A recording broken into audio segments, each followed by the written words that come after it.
So 25 years old, don't worry.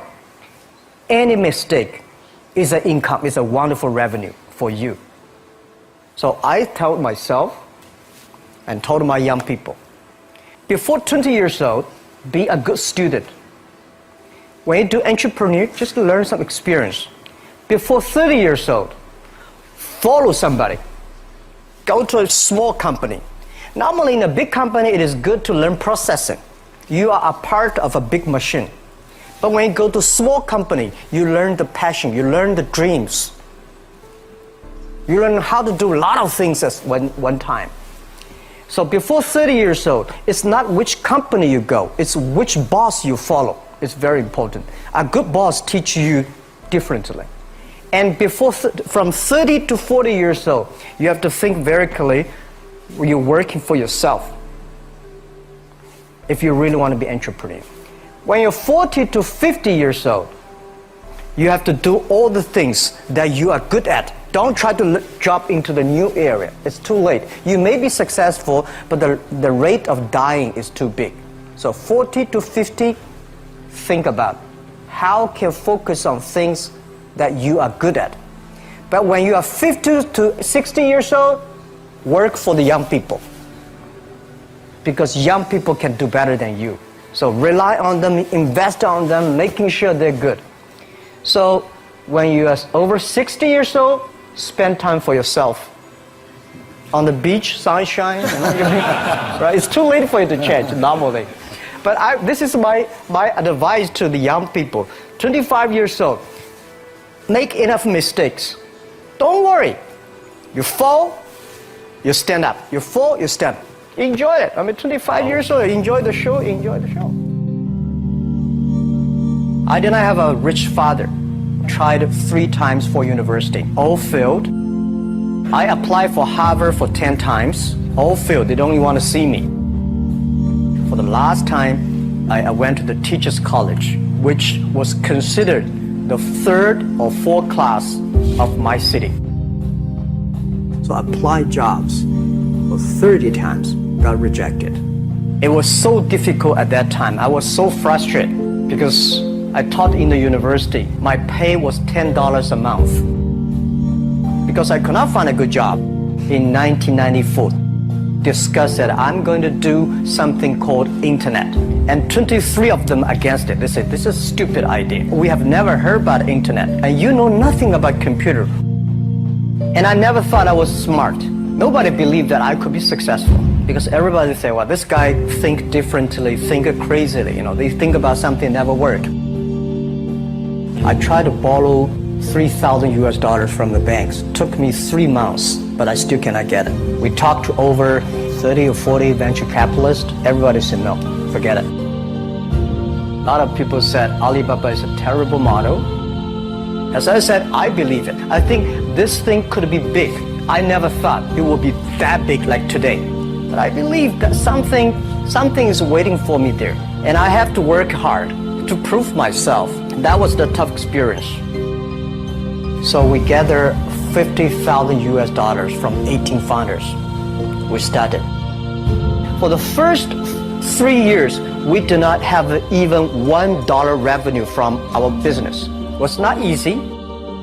Why it keeps us going ahead, going forward? Because I received lots of email of thanks from the customer. They say, this is such a great thing. We cannot pay you, but this thing helped us.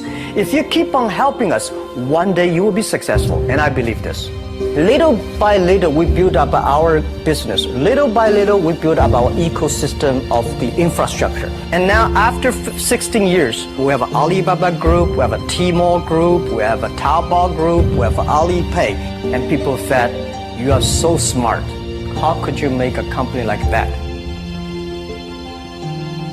Bill Gates, Warren Buffett, Jack Welch, Larry Page, Mark Zuckerberg. The difference between those people and other people, they are always optimistic for the future. They never complain. They always try to solve the problems of the others. When you're optimistic, it's always opportunity. People, same here today. Jeff, where's the opportunity? I don't have a job. I don't have this. I don't have that. We are at the best time of this century. The best assets you have is that you are young. Don't complain. Let the other people complain. The opportunity always lies where people complain. Think about how you can make things different. Is there anything I can do that make the difference?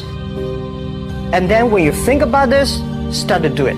I saw a lot of people, young people, have fantastic ideas every evening. But in the morning, they go to the office same again. Being an entrepreneur, you have to do the things before the other people do. You have to wake up before the other people wake up. You have to be more brave than the others. Use instinct. Everything you do is to the need of the customer. To everybody, to any person, tomorrow is new. Make the move, make the action. Whether investors believe it this or not, whether your friends believe it or not, whether your parents believe it or not, that's not important. You believe it, your team believe it, and work day and night on this. That's how the things happens. Make enough mistakes. You fall, you stand up. Any mistake is an income, is a wonderful revenue. Don't worry about the money. Money follow the people. People should follow the dreams. If you have a dream, just to go ahead. I think nobody can conquer the world. We only can serve the world. Either work for the others or work for yourself. And I choose the way, work for myself. Working for myself, that means working for the society. If you really want to work for yourself, think about the others. Because only when the other people are successful, when the other people are happy, you will be successful, you will be happy. I think today people worry a lot about the world, about the economy, China, economy in the world. But I'm very optimistic. When people start to worry, that is the opportunity is. I worry about the blood testing, and she created good things. And I think great innovations, great companies always happen in the tough times. Life's like the music. You have up, you have a down, you have a long, you have a short notes. And I like your American movie. Life is like a box of chocolate. You never know what you're going to get, right? So I'm pretty optimistic. The opportunity in the future for equality is huge, because in the last century, the IT is for big companies. The globalization is for big companies. But now with the technology, we can serve those 80% of the companies that never been served. We can serve the 80% of the young people that have never been served. Technology for internet is so cheap, so easy to use. One of the reasons why we grow in China e-commerce so fast, much faster than the USA, because our infrastructure of commerce in China was too bad. When it is too bad, something happens and goes. Today we are working on the rural areas of China. I can never imagine that China, about 800 million people still live in the rural areas, are farmers. And there are about close to 200 million people. Their income is less than $1 per day. And before the internet, it's impossible for these guys to reach the PC because it's so difficult. Even people like me, I don't know how to use a PC. But now 80% of the farmers, those people using mobile phones. When I have the mobile phones, the internet, the data, things change a lot. So I'm excited about the future. People always worry. I love the young kids sitting there and talking about the dream, the hopes, because if they have the hope, we have the hope. That's what I believe. And let's just take what you do. And I've loved every description I've ever heard about how you serve people, and your story about the bamboo farmers and your wife and her friends. It was fabulous. But where's this going? What are you going to do? What are your plans to maximize the use that people in remote rural areas of China can make of their cell phones besides ordering your products? How are you going to get it? Are you going to get them in the banking system through cell phones? How? Well, we never know that we can grow so fast. In the past 5 months, we covered 4,500 villages. And these people, normally they use in very traditional way. It took them like we went to a rural area. It took the farmers 2 hours to work to the downtown in the middle of the town and buy things. But today, because the mobile phone, and we can deliver things to their home, to their village within 72 hours. I remember last week I read a very interesting thing. This is amazing. There is a girl, she told me a story. She said her grandfather, 92 years old birthday. And for his life, he always wanted to try one Western style food. But he lived in the rural areas. There's no such restaurant food. So she said, I tried on the internet, book a restaurant dinner for Western food, delivered to that village. And they finally immediately find one restaurant. There are 3 guys. They took like a 3 days bus from Shanghai to that village, made Italian spaghetti and beef for them for this 92 years old birthday. And whole village was excited. Everybody said, wow, you can order food, Western style food. So buying almost everything. And also we're helping, there are a lot of farmers, they plant a lot of apples, great apples. But 90% of the apples rotted because there's nobody buy them. They normally buy by track. If you sell the apples, they sell whole track. And using the traditional way, they can sell by whole basket of the apples. But now, because of the internet, they sell by one. Each apple, they sell $1. Or 1 RMB or 2 RMB for each. So the farmers see using internet, they can buy and sell using the mobile phone. That changed their lives. And I think it's exciting. And people need examples when they see, my neighbor made money through online to selling things. My neighbor buy much interesting things online. People start to learn. And more people start to buy the mobile phones. We cannot make all the mobile factories to sell phones to them. Only they know the mobile phone really works, helping change their lives, they start to buy the mobile phones. Just one more question. And then, do you think this will make the current problems like the current problem in China less likely? That is, if we'll have more market information and the market will drive where the investment goes instead of the government trying to make judgments about, I better build another housing development or office development here, there, or yonder, and you wound up with a bubble.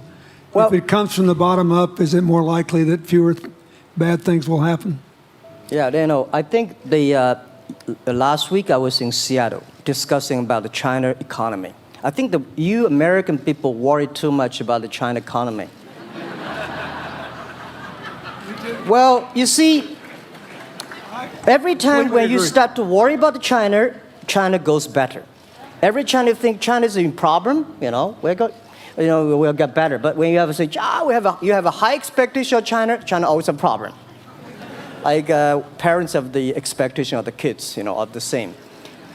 But there's a big difference between American consumption because people say, the economy is bad, so China consumption will be good low. No, totally different. You Americans love to spend tomorrow's money. And the other people's money, maybe. Or maybe the children's money. We Chinese love to save money. We are probably the largest country, the safe deposit in the whole world because we've been poor for so many years. When we make money, we put in the banks because someday we know the disaster is coming, so we can spend the money.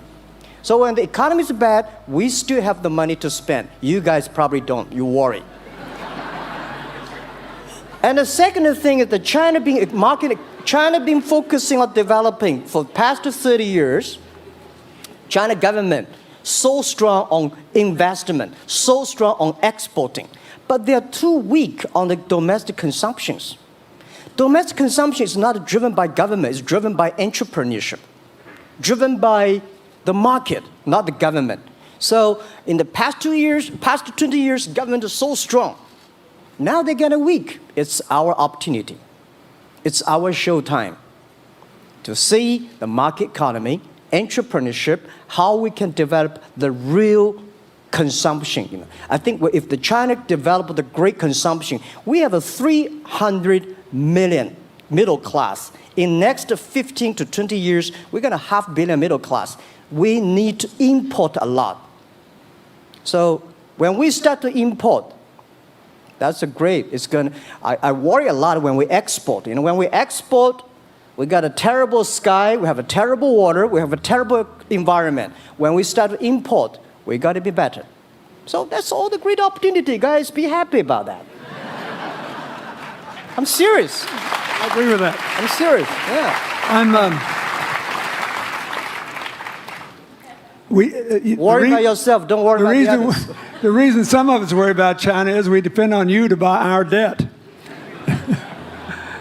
However, I tried to be more Chinese when I was president. I saved a lot of money. So good. Good. But I just wanted you to say that because I really believe that. I mean, I think you're absolutely right. The trend toward greater internal consumption I think, will remain unbroken in spite of whatever the difficulties are in the next few months. I think it's important not to overreact. You can't break the trend. You've got to clean up the land from chemical contaminants. You've got to clean up the air. You're going to do it. Yep. And a lot of Chinese will make a lot of money out of that. There'll be a lot of great new companies, and there'll be opportunities to import from other places. Yeah. So can you discuss your theory of what you're doing and other things in terms of whether it advances equal opportunity and social solidarity? Tell them what you think is going to happen. And what other kinds of, when your opening remarks, you just said technology is going to be active in this way in other areas of the economy. What do you think the next big opportunities are? But first, tell them just in 2 sentences what you're doing, because Jack and I know, and we haven't been clear enough. Explain it, and explain how you think that advances social solidarity and equality of opportunity. Well, our work is in the belief that access to health information is a basic human right, and that lab information, particularly because lab data drives 70% of clinical decisions, needs to be accessible to people before they're sick. So if you look at the word diagnose in the dictionary today, it says to determine the presence of disease from symptoms, which means by definition, we're determining that people are sick once a disease has already progressed.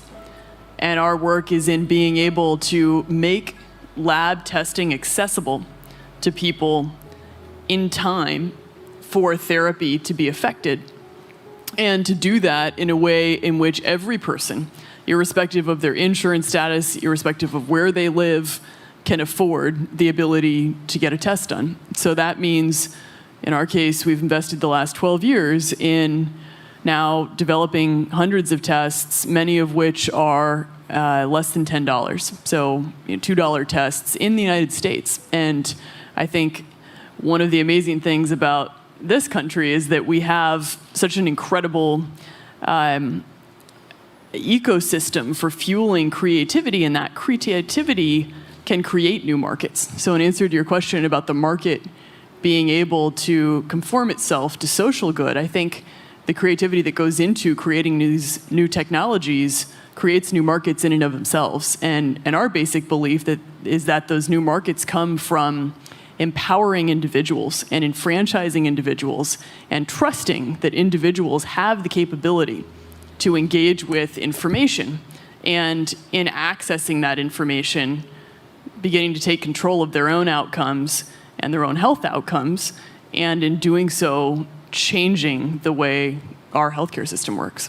Think what this could mean for rural China, for rural India, for Native American reservations in America, for the Mississippi Delta, for the remote areas of where all the jobs were lost from coal. You're all of a sudden giving people information. And one of the most important things I think we did in my second term as president in the healthcare front was develop this diabetes self-care program, and all of a sudden Jack's company could be delivering the means to self-care based on your test. I mean, I think that this is a very big deal. We all want to live as long and as well as we can, and Craig Venner was here. We were joking about whether we'd make it to 100, but in the meanwhile, you want to keep people healthy, and if they're sick, you want to intervene early, not late. Yeah. Well, and if you look at, the ability to engage with this information, we have a $4 trillion healthcare problem in this country. 20% of it is type 2 diabetes, which is reversible. And we have 90 million Americans who do not know they are pre-diabetic. But access to information and the ability to engage with that information is the foundation for being able to change those outcomes and cost, right? One more fact, and then I want to call on Jack. You founded this company 12 years ago, right? Yeah. Tell them how old you were. I was 19. Yeah. So, don't worry about the future. We're in good hands. So, I was thinking about 19, where I am. 19, I've not passed the examination for university yet. I failed 3 times, but I think it worked out. I'm not good at schooling. Well, yeah, that's why I give confidence to a lot of young people in China. If Jack Ma can be successful, 80% of the people can be successful. People like her, we're jealous. But, well, equality, I would like to make a little bit of technology helping, because yesterday I was joining the UN Women Conference about gender equality. And I think the first technology revolution happened 200 years ago in the UK, released the human body, the arm, stronger. The second technology revolution in the USA for energy, you can last long. But this technology revolution release the brain. So this century is not a competition who is stronger, whose muscle is stronger. It's who is smarter, who is soft, who can listen. It's the challenge of wisdom. So man, woman equal. On the internet, you can never see he's a woman or a man. And on the internet, women can serve much better than men on the internet. And a man talking about a business, talking about numbers, competition, they make business very cold. Women, they make business very cozy, lifestyle, and interesting. 50%, more than 50% of our shop owners, more than 5 million shop owners are women.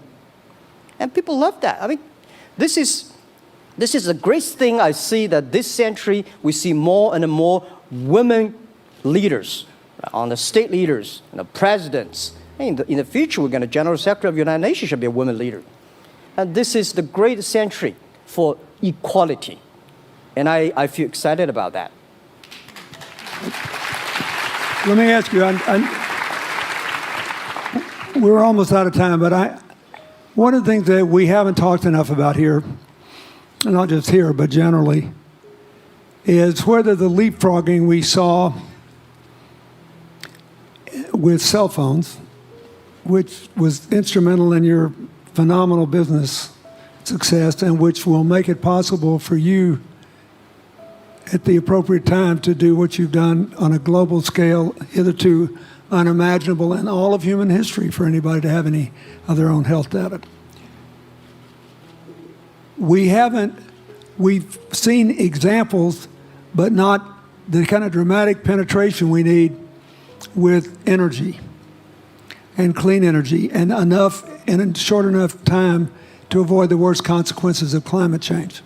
So do you believe that, your country has done more than anybody else to try to put up solar panels, and some of your companies went broke because you overdid it, right?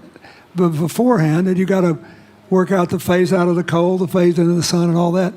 Meanwhile, Africa, which is growing like crazy because of the cell phone in no small measure, and has 6 of the fastest growing countries in the world, still has vast swaths of its land totally dark at night. Do you believe that it's possible for us to scale up with distributed solar power rather than centralized as quick as we did with the cell phone? And if so, and if that were your business, if you had to quit what you're doing today and start there, how would you do it? And how would you do it? Very first, I know that. I'm such a huge believer in technology, and I think especially right now, we're at an incredible time in terms of new technology and the ability to apply technology in a scalable way towards solving some of these problems. So I would look at it in the context of some of the renewable solutions that we already have, and in the context of empowering, connecting individuals with access to those solutions, and in the context of creating markets around them. I think that there's real opportunity to actually create an ecosystem in which people can financially benefit from these solutions, and I think that's going to drive an adoption. I think in developing economies, there's a revenue stream associated with that, and the more we can turn even already some of the technologies that we have into markets, the more that we can fuel, I believe, local growth and individual engagement in beginning to adopt some of these solutions. Just related to that, Jack, you answer it, and then I'll ask you one final question. Yeah, I am a strong believer that technology can make world much better, because people say China economy is getting slower. I'm happy about the 7%, even 5%. Even 5% of the GDP of the number of China, of the second largest economy, is big enough. But you don't expect China to keep on growing 11%. Because like one human body, when you're 1.8 meters tall, you cannot keep on like a 10% grow every year. You have to grow the quality, your mind, the wisdom. So I think China needs new technology to solve these problems, and which today the data, the clean technology, all these things that China is supposed to do, if we keep on the tradition, the old ways, we'll go nowhere. This is why I feel excited, because people ask me, what is your dream now? Because I never thought I would be today. I can sit here talking to president. I'm like a guy, on the street, and like failed 3 times for university, 5 times for high key schools. I applied for 10 times in Harvard school, all rejected. I never thought, because of the technology, because the internet gave me this opportunity. So I think when I retire, I don't want the Chinese people have a terrible water to drink, unsafe for food, and the money we make all spent in the hospital. That's disaster. So how we can using the technology to enable young people, the great chance of this world, don't worry about it. We got 1.4 billion people who were born in 1980s. They are the people of the internet times. They are going to have new ways to solve the world problems. The things you are worried about today, they can solve it. And human beings have these kind of worries for centuries. And young people can always solve it. And today, when you have a right direction, clean energy, the climate change, all these issues, they will be solved, and these are the great opportunities ahead of us. Anything else? I agree with that. I think the more we can enfranchise people, the more we can create ecosystems in which individuals are empowered, the more we give rights to individuals to be able to build businesses, to be able to pursue the economic benefit of technologies, the more you see these markets change. Before they leave the stage, I want you to look at them. And I want you to think about the time we have had to spend here dealing with the refugee problems in Syria and Lebanon. Stand up, Elias. This is my friend Elias Bousab. He is the education minister in Lebanon. He's got to educate all these kids. And so he left a miracle that very much reflects the lives that Elizabeth and Jack have lived. He was in a very responsible position at the American University of Dubai. They started bringing American scholars over there to live in an Arabic culture. He did all these wonderful things. Lebanon got in trouble. He went home to save his country. What is the difference? How much more could he and every smart Lebanese person do if they could focus on these things? And why can he not? because the place is dominated by people who think their differences are more important than their common humanity and their common challenges. You cannot imagine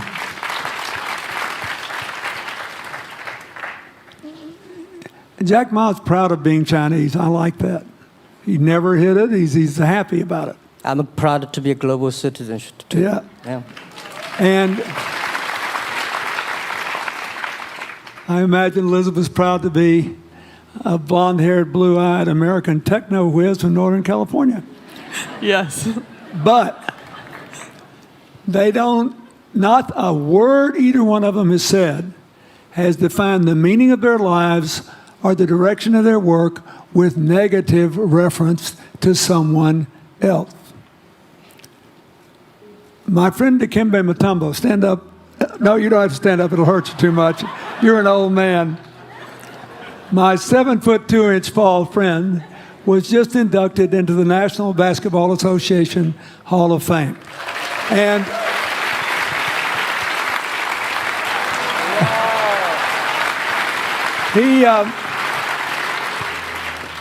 my family, my whole family loves him. And I have seen how much he has given back to his native country, Congo, which has been so troubled. I've known him a long time. We both went to Georgetown University. I did before he was born, I think. I've never heard him say a resentful thing about anybody. I have seen him give and give and give and try to give the people in his native land opportunities.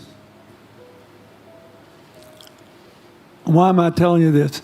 He's had a good life because he never defined his life with negative reference to anybody else. He never begrudged anybody else's success, and he thought he had an obligation to help other people. I'm telling you, we are back in a time of collective global insecurity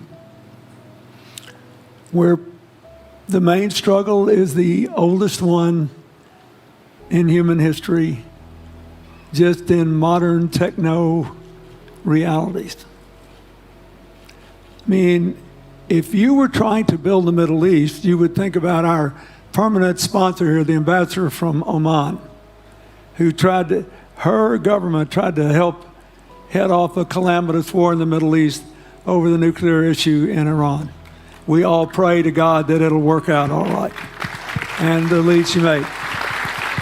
You look around all these places, wherever people are putting aside their differences and working together, good things are happening. We cannot achieve economic or social equality without living in the factual realities of the world we face, looking at the obstacles, looking at the opportunities, making the best decisions. And those of us who even feel good about ourselves because we think we spend a lot of time giving, our whole goal should be to work ourselves out of a job.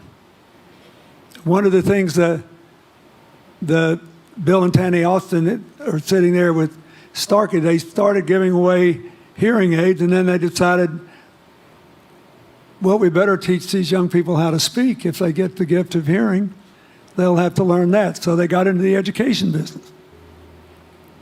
Sonny Varkey got into the education business and decided somebody ought to do something really dramatic to remind people that the only people that really matter are the teachers. So he gave the first Global Teacher of the Year award last year, and an international panel gave the prize to a teacher from Maine who promptly gave the entire $1 million to her school. The woman never made any money in her life. She gave all the money away immediately.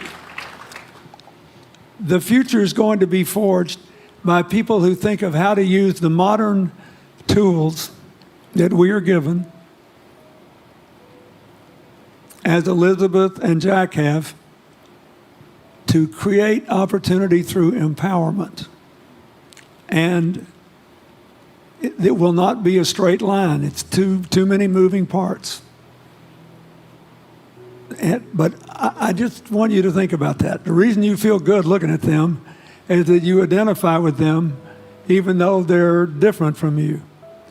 And that's basically where we are all over again, and we can't slip back. We can't give up. That's why when we had the Prime Minister of Italy and George Soros talking about the future of Europe, and George said it was coming apart, and the Prime Minister said, no, it doesn't have to come apart if it's about something more than economics.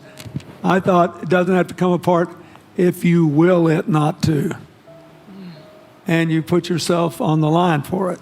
There are no guaranteed outcomes today, but you can guarantee that the trend is right. So go ahead, you were going to say something, weren't you? Yeah, I just wanted to add, I mean, as we're talking about the future and from my own experience and looking at all the faces here, I think a huge part of the answer to your question is also to raise our little girls with the stereotype that they can be the best in engineering and science and math. Because when they do in all of these industries, it changes everything. And we need to do that in this country, and we need to do that as parents in other countries. You know? Yeah, I was thinking about if what you say. I think about when you talk about problems, you normally it's like a politician. When you talk about opportunities, that the business people. I was thinking about how we can using this all the problems that change the problem become the opportunity. And I don't know. I just feel excited when people talk about problems. I think think about if you can solve one of them, that's the chance.